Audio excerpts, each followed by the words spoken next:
പറഞ്ഞില്ല എന്നൊക്കെ കഥ മധുവാകാൻ വേണ്ടി സ്റ്റേജിന്റെ മുമ്പില് പുറല് നിൽക്കുമ്പോ പണിക്കരായിട്ട് പറഞ്ഞൂടാ മധുവാകാൻ വേണ്ടി ഇങ്ങനെ നടക്കണം. ഞാൻ പെരിക്കുട്ടിയാ. അപ്പൊ ഞാൻ എങ്ങനെ പുറകിലോട്ട് ഇങ്ങനെ സൈക്കിൾ വെക്കാൻ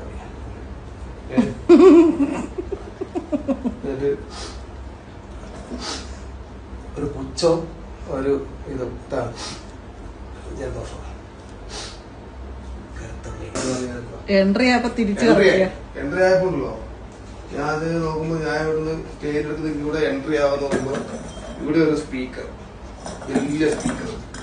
ഞാൻ ആ സ്പീക്കർ വച്ച് വെച്ച് പിന്നെ മധു ഇങ്ങനെയായിരുന്നു.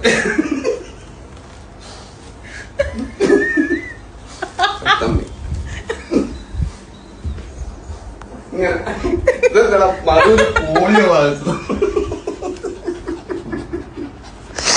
പിന്നെ മൊത്തം മധു ഇങ്ങനെ ഇങ്ങനെ